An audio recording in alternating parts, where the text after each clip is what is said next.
Bonjour. Alors, dans cette vidéo, je vais m'occuper de placer le texte exactement de la même façon que dans l'image qui venait avec le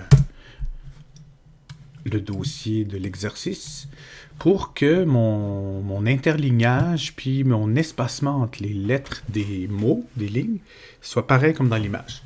Alors, comme j'ai pas de données exacte, précise, avec des chiffres pour savoir où placer mon texte, puis si je le fais à peu près, ben, ça sera pas tout à fait pareil. Ce que je vais faire, c'est que je vais prendre l'image qui est ici, puis je vais la mettre dans le background de ma page web. Comme ça va me servir de référence, puis je vais être pas mal sûr que c'est assez pareil. Donc, alors, dans le dossier exercice de Musil que vous allez trouver, que vous trouvez sur Données, vous allez trouver l'image qui s'appelle interlignage.png. Donc, cette image-là, vous la copiez dans votre dossier Images. Puis, on vient dans notre HTML, dans le container. Puis, ce que je vais faire, c'est que je vais mettre l'image en background dans le container. Donc, pour faire ça, j'ai juste à taper background. Puis, c'est background image. Puis après, il faut que je trouve le chemin, le URL. Je fais browse pour rechercher. Puis je tombe dans mon dossier image, c'est ça. Je mets un petit point virgule après. Je fais commande S, puis on va aller voir de quoi ça a l'air. Super. Donc mon image est là.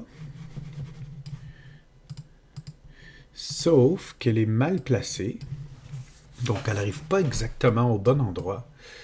Donc, pour ça, il va falloir que je la positionne. Alors, pour positionner mon image, ben, c'est simple. C'est simple, mais compliqué en même temps. C'est que je ne connais pas le code. Alors, rappelez-vous le truc. On fait une recherche dans Google. Donc, j'écris CSS. Ce que je veux, c'est placer mon background, image, trouver la position. Donc, j'ai les bons mots-clés. Je l'avais déjà cherché avant. Puis, je tombe sur le W3 Schools, comme je vous ai dit plusieurs fois, qui se trouve à être l'espèce de l'équivalent de l'Office de la langue française, mais pour l'HTML. OK. J'arrive ici. Donc, moi, ce que je veux, c'est la position. Alors, le premier, c'est background repeat, no repeat. Ça, c'est bon. Je veux pas que le background se répète. Je vais prendre ça plus tard. Ici, c'est center. Bon, je pourrais prendre ça. Je vais l'essayer. Donc, qu'est-ce que je viens de copier? Donc, j'ai le background repeat, ça veut dire qu'il ne se répétera pas, parce que par défaut, quand on met un background, il se répète.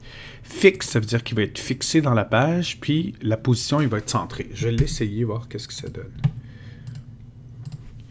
OK, c'est pas mal au niveau du centrage, sauf que...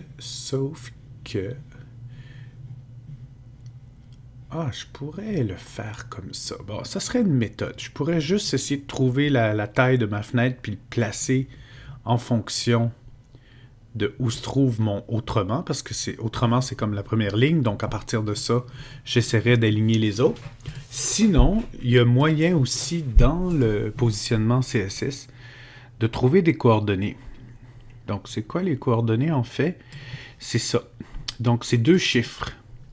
Background position, voyez-vous, je peux mettre des pourcentages, je peux mettre des pixels. Donc, je vais y aller avec cette ligne-là. Vous allez voir ce que ça fait. Donc, au lieu de le centrer tout simplement, je vais mettre comme ça. Je vais l'essayer avec 50. Donc, ça veut dire quoi ça? Background position 50, 150, ça veut dire à partir de la gauche. Donc, ça, c'est le X, ça, c'est le Y. À partir de la gauche, il va être à 50 pixels du côté du container. Puis, à partir du dessus du container, il va être à 150 pixels. Je vais juste voir qu'est-ce que ça donne. Ça donne ça. Donc, voyez-vous. Alors, le problème que je vois ici, c'est qu'en fait, mon image est comme positionnée, mais pas par rapport au container, est positionnée par rapport à ma fenêtre de furteur. Alors, ce que je pourrais faire, c'est que, étant donné que ça, au lieu de mettre une valeur absolue, je pourrais lui dire en pourcentage. Donc, le X, ça veut dire à partir de la gauche, mets-toi à 50% de l'espace qui t'est alloué. Donc, si je fais ça, automatiquement, mon image vient se centrer. Puis comme mon texte, ma boîte container est centrée, ben, ça fait en sorte que mon texte arrive parfaitement au même endroit que l'image dans le texte arrive parfaitement au même endroit que le texte HTML. C'est parfait. Ce qui me reste à ajuster, c'est la hauteur. Alors, pour ajuster la hauteur, ben là, j'ai mon 150, c'est un petit peu trop. Essayons 50 pour voir, surtout que j'ai mis padding top 50, ça se pourrait que ça marche. Donc, à partir du haut, j'ai dit 50. Mais là, je vois que mon image en dessous, qui est plus pâlotte, c'est pour ça que je l'ai mis plus pâle, pour qu'on puisse distinguer c'est quoi le texte HTML de l'image. Donc, il faut que ça monte. Alors, tout ce que j'ai à faire, c'est jouer avec les pixels jusqu'à temps que j'arrive au même endroit. OK, 40, c'est un petit peu trop. 30. Ouais, je suis pas loin. Disons 25. Ouh, il m'en manque pas beaucoup. J'ai l'impression 2 trop. 2, 3. On va mettre 22. Yes, ça a l'air pas mal. Oups, là, il faut pas que je bouge ma barre de défilement. Donc, parfait. Alors, disons que, ouais, ça a l'air pas mal. Alors, à partir de là, je peux placer mon texte.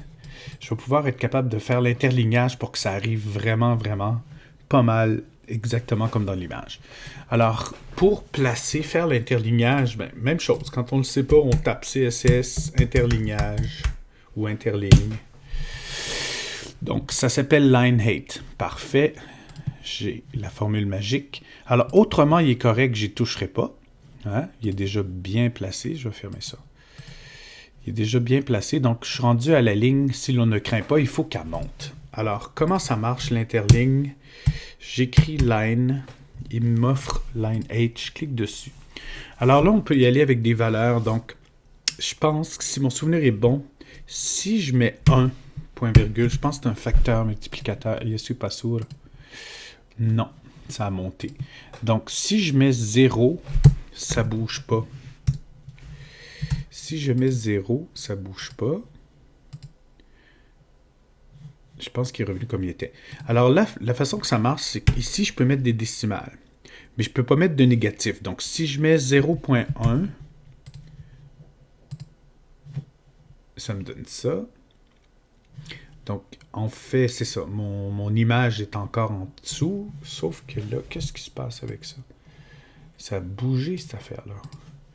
Je pense qu'il va falloir que je me mette du line 8 sur le... Ah, je l'ai mis sur autrement. Excusez. J'avais dit de ne pas le mettre là. On va le mettre sur crin. Voilà. OK. Donc, voyez-vous, là, j'ai mis 0.1, donc il est vraiment monté. Il est collé sur l'autre. Donc, c'est trop. Si je mets 0, ça veut dire que là, c'est le maximum que je peux aller. Donc, voyez-vous, il est vraiment comme... Il empiète même par-dessus l'autre. Alors, il va falloir que je mette quelque chose comme 1. Wow, OK, ça commence à ressembler. Si je mets 1, puis là, c'est des points. Si on veut faire des décimales, c'est avec des points, pas des virgules. 1.2, ça ressemble à ça. 1.3, ça ressemble à ça. Fait que, voyez-vous, je suis vraiment pas mal dessus. Donc là, je suis très content. Je vais faire le prochain. Donc, au lieu de le réécrire tout le temps, je copie. Puis, je le colle. Line 8, 1.3, on va l'essayer. Donc, je suis rendu à recourir. OK, là, je l'ai fait descendre. Là, il faut qu'il remonte. Donc, je vais mettre 0 pour voir jusqu'où il va. Wow, il a monté trop haut. Donc, ça va être quelque chose en genre 0.7, à mon avis. Wow, pas mal dessus. Super. On va faire une formule. Donc, voyez-vous, une fois que vous avez compris le principe, c'est assez facile. Non, je suis rendu à formule, ouais, j'ai dit. Donc, formule. Line 8, je vais garder la même valeur. Je vais regarder ce que ça fait. OK. Il faut qu'il remonte. Donc, je vais y aller avec 0.5. Donc, voyez-vous, mon image ici qui est en background, il faut qu'elle soit égale au texte à une formule. En fait, j'essaie de descendre mon texte ici plutôt. Donc, 1.5. Ok, j'y arrive tranquillement. 1.9. Donc, c'est mon mot ici que j'essaie de descendre pour qu'il arrive vis-à-vis l'image qui est en dessous. Ok. Ça va être plus du 2.3. Et je suis pas loin. 2.6. Wow. Une petite affaire de plus. Excusez, je vais fermer ça. Ça va être comme 2.8. Et je pense que j'étais à 1 pixel près. 2.9. OK. Je pense que ça a l'air pas mal. OK. Donc, voyez-vous, c'est assez facile. Donc, je ne le ferai pas au complet dans la vidéo. Ça vous permet de voir un petit peu comment ça fonctionne. Donc, pour chacune des lignes, sauf autrement qui était bien placée, ben, je joue avec le line 8. Je n'ai pas besoin de mettre d'unité. Donc, c'est un facteur multiplicateur. Donc, ça veut dire que ça multiplie par l'interlignage de base. Alors là, ce que je vois ici, voyez-vous, a une formule sur l'image en background, c'est beaucoup plus élargi. Alors, il faut que je trouve le moyen de mettre de l'espace entre mes lettres. Okay? Donc, c'est bon que vous ne connaissez pas les termes. Vous écrivez CSS, vous ne savez pas que c'est crénage, vous écrivez espace entre les lettres. Et qu'est-ce que ça me donne? Letter spacing. Fait que là, tout de suite, j'ai trouvé la recette secrète. Donc, je vais faire formule. Donc, je vais faire letter, tiret, voyez-vous, puis je ne l'écris pas. L'idéalement, c'est d'aller le sélectionner dans le menu, comme ça, vous ne faites pas d'erreur. Puis là, on va y aller avec des pixels. 2px.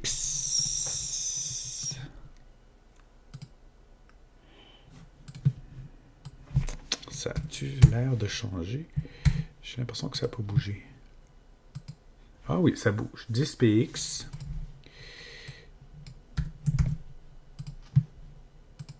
12px, 13px, 14, c'est 16.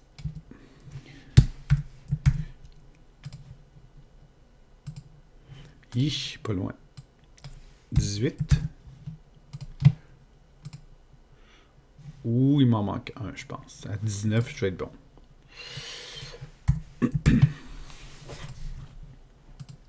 OK. OK, ça a l'air pas mal. Alors, voyez-vous, j'ai réussi à écarter mes lettres à peu près de la même façon que l'autre. Par contre, j'utilise des PX. C'est peut-être pas heureux parce que si j'utilise des EM, c'est pour que tout soit flexible. Là, je suis en train de mettre une valeur fixe. Alors, ce que je vais faire... Oups, excusez. Je vais juste... parce que la base... On avait dit que la base de la police par défaut, c'est 16. On va tester si on peut faire 19 divisé par 16. Ça me donne 1.1875. On va essayer ça. 1.1875 EM. Voyons voir qu'est-ce que ça donne. Wow. Ça marche, mais pas tout à fait. Donc, j'en ai un petit peu trop. Donc, en principe, ça aurait dû être... Donc, si j'enlève 1. Si je mets 1.1.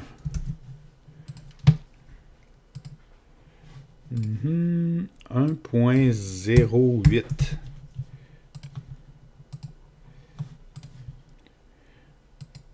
Ça va être 0.88. Oh. Donc, je suis pas loin. Alors, je suis mieux d'utiliser des EM. Voyez-vous, je suis tombé dessus. Donc, c'est un petit peu plus difficile à figurer avec les fractions, sauf que si jamais je décide, dans mon container, de changer ma base de fonte, qui est 16px par défaut, voyez-vous, j'écris 16 dans le container juste pour tester. Donc, si je fais ça, il n'y a rien qui bouge. Mais si je décide de mettre ça à 26, tout va s'agrandir en proportion, voyez-vous. Puis, en principe, où est-ce qu'il est mon formule? Une formule, voyez-vous. En principe, mon formule aurait dû suivre selon la proportion que j'ai faite. Je pense que ça va. Donc, tout, en principe, devrait avoir suivi proportionnellement la taille de base que j'ai placée ici. Donc, pour travailler, pour le responsive, on essaie de mettre des valeurs qui ne sont pas absolues, mais des valeurs qui sont plus flexibles comme ça. Donc, les EM 1.3. Donc, ça me permet de m'assurer que si jamais je veux changer dans ma feuille de style la taille de ma police, soit parce que je travaille pour faire un site pour un téléphone mobile ou un iPad, mais comme ça, je vais avoir la possibilité, je vais avoir une flexibilité au niveau de mes tailles de police. Si j'utilise des valeurs fixes comme des PX, mais je suis un peu coincé. Alors, c'est à peu près ça qui va conclure. Je vais juste en faire un de plus avec le letter spacing pour vous montrer. Donc, j'ai enlevé mon font 16-26 pour que ça revienne comme c'était. Donc, si l'on ne craint pas ici, cette ligne-là, donc je vois que c'est pas tout à fait vis-à-vis. Donc, il va falloir que je me mette un petit peu de letter spacing sur craint. Donc, je fais juste taper let, puis je clique sur letter spacing. Je vais essayer 0, EM, point virgule. OK. 0, c'est comme la base. Je pense qu'avec ça, je peux faire du négatif. Le line H, je peux pas, mais avec le letter spacing, je pense que je peux faire du négatif. 0.8. Juste mettre un espace ici. Ça me... Oh, non, je pense que non. Pas d'espace. Donc, letter spacing, moins 0.8. Donc, si je veux que ça soit plus serré, wow!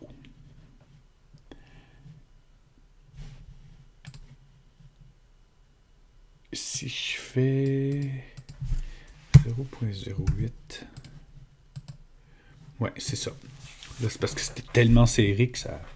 Donc, voyez-vous, donc j'ai mis comme une fraction vraiment petite, moins 0.08. Donc, ça me donne ça. Parce qu'il ne faut pas oublier que c'est un facteur qui multiplie. Donc, c'est pour ça que je travaille avec des petites fractions.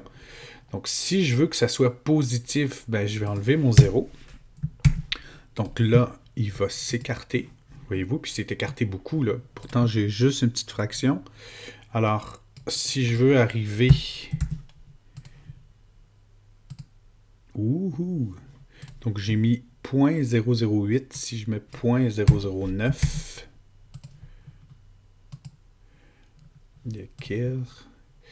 Je vais mettre 0.012. Wow! 0.014. OK, je suis pas mal dessus. Voilà. Donc, c'est le principe de base pour travailler, pour gérer l'interlignage puis l'interlettrage, l'espace entre les lettres, le crénage. Donc, voilà, c'est la petite formule magique. Dans la dernière vidéo, je vais vous montrer comment régler le problème de la ligne pointillée autour de formule, du cercle, puis de l'ombre qu'on retrouve sur le mot démodé. Voilà.